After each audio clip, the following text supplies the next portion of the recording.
How is it that your sales pages can stop people buying from you? Sales pages are meant to sell things, right? If you want to sell your courses, you need a sales page that sells, not one that stops people buying from you. You want to find out how? Stay with me and I'll show you how you can make sure that people don't get blocked and leave your sales page but continue to go through and buy from you. There's a dozen or more reasons why people might leave your sales page without making a purchase. It might not be the right time for them. It might not be the right product for them, but there are other reasons that you can control in the way you build your sales page and the information you put on it, how you place things. So, I want to find out more. Let's go through it. Let's get into it. Now, firstly, your page has got to look professional. You need to use a good template to start off with. If it looks old-fashioned or amateur, then immediately people are not going to trust you. You need to make it look like it's the quality that people would expect to get when they sign up for your course. If you're not a web designer, hire one. Don't always try and do everything yourself. If you're using a web builder like Kajabi, for example, then you can probably put it together yourself. But if you can't, get somebody who's expert in doing it and get them to do it for you. If you're doing it in WordPress, then find a WordPress expert. Find a designer. Don't try and be all things to all people. Stick to you doing what you're best at. Be the expert. Teach others, help others. Don't try and be everything in your business. Now, whether it's on your sales page or whether it's in any other way of selling, don't push the sale too hard. If your sales page makes it sound like you're desperate, then people are not going to buy from you. They want to know that you're offering something that's of really high quality and high value, not that you are desperate to sell it to them. So don't push the sale too hard. Explain to people the value in it, explain the outcome that they will get if they take your course and the transition that they will go through to get there. Next, people are not really interested in the features that you've got inside your online course. They're interested in the benefits. One of the big mistakes that people often make is they list lots and lots and lots of features because they've put the time and the effort into creating these features. But that's not what your audience want to see. They want to see the benefits. Okay, they need the features that you've built in there to get the benefits. But what they want to know about are the benefits and the outcome. So sell them on the benefits on your sales page, not on the features. Now, doesn't everybody love a good story? And so do your potential clients. So when your sales page is explaining about your product and how it will help these people overcome an obstacle or get to a goal that they've been trying to reach and been stumbling to get there, paint a crystal clear vision of where they'll get to and how they're going to get there.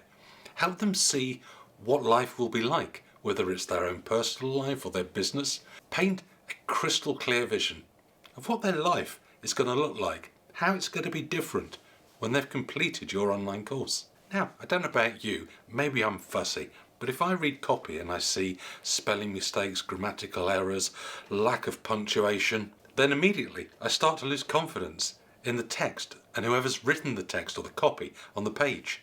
So yeah, again, don't try and do everything yourself. If you haven't learned how to be a good copywriter, hire one. It doesn't have to be expensive. There are plenty of places you can get a decent copywriter online. Make sure your copy makes sense.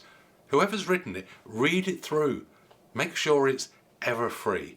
Make sure it's in a logical sequence. Make sure it starts to create a story and paint the picture that you want your prospective customers to see. But when you're creating the copy, don't go on and on and on forever. Cut out the waffle. Stick to explaining the transformation that people will go through and the goal that they will reach when they've been through your online course. Nobody needs to read a sales page that goes on and on and on forever. And more importantly, they won't. If your page is too long, they won't read it. They'll just skip down to the bottom, look at the price, and they won't be convinced because there's nothing on the page that they've read, because there's too much of it. They haven't read it, so they don't feel that there's value in it for them. It's not going to get them where they want to go. They've just seen your headline, thought, I'm not reading all that, gone down to the bottom, X number of dollars or pounds, and gone elsewhere. So don't make your page too long. Make it long enough that you can have all the essential elements that I've put in another video that I'll link to at the end of this one, but no more. Don't put unnecessary stuff on your sales page. If people get to any section and find that there's waffle that's just filling the page, they will leave at that point. So you have to make sure every single piece of text on your page has value for your visitor. So go through it with a fine tooth comb. If you find any fluff, get rid of it. Now, let's talk about SEO for your sales page. Lots of people think SEO is really important. It is important. Believe me, I've run a digital marketing agency for nearly 20 years. And I know the importance of SEO, but I also know that your visitors are more important than Google's search engine. Certainly as far as your business is concerned. So let's think about it. If you write for SEO, you write for the search engines, you bring lots of people to your page, but they're not the right people that want to buy. Or when they get there, the text on the page that's written for search engines, but not for real people, doesn't really grab them. It doesn't take them through the process they want to go through. It doesn't convince them that you're trustworthy, that they like you, they want to work with you. It doesn't explain who you are. It doesn't really cover the transformation and the goal that they'll get to. But it is written in a way that will get lots of people to your webpage. It's just not written in a way that will get lots of people to buy. So when you're writing a copy for your sales page, write for people. Don't write for search engines. Yeah, okay, you can use some key phrases in there, but only if it fits within what your ideal customer, who should be the person visiting your sales page, if it fits with what your ideal customer wants to know, wants to read, wants to find out about. Now, next, let's come on to a bit of self-indulgence. And I mean this in the nicest possible way. But I see it time and time again. And I don't believe too much self-indulgence is a good thing. What I mean by this, and it may be quite delicate, but what I mean by this is that people want to know your story. As I mentioned earlier, stories are powerful. But so many people want to tell their sob story. How I changed my life and started my business because I got hit by a train. Or how I nearly died 5 times. Even those are sort of okay if that's what really happened to you. I've seen many high-profile speakers on stage go on for 20 minutes or more about their near-death experiences. And you know, you feel sorry for them, but you don't necessarily want to work with these people. It's interesting, it's fascinating, but it's also a bit uncomfortable.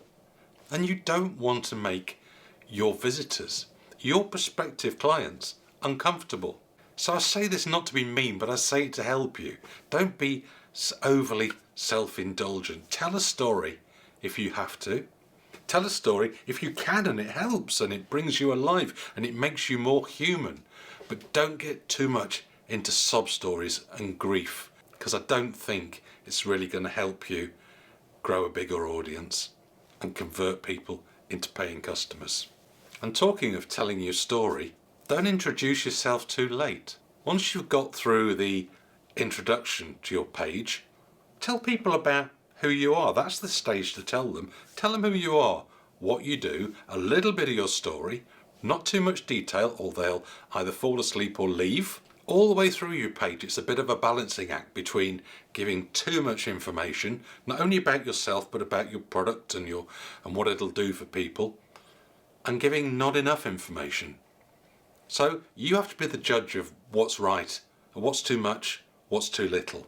But make sure you give people enough information for them to make a decision as to whether your course or your coaching or whatever you're offering is going to help people get to their goal and achieve their objective. Get over the hurdle that they've been struggling with. Solve the problem that's been around their neck for so long. And lastly, a sales page is no good if you don't ask people to buy.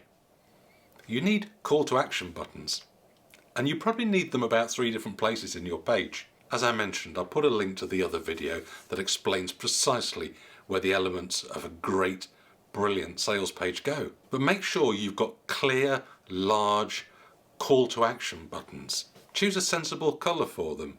Are they green? Are they red? Are they orange? Are they blue? Make sure it works with your colour theme. Make sure a bright red button doesn't look like a exit button or a don't click this button. So can you see how easy it is to make mistakes on your sales page that stop people buying from you? It's really easy, isn't it? So I hope this will help you to avoid making those mistakes. It's hard enough to get the right people to come to your site and to come to your sales page without pushing them away when they get there.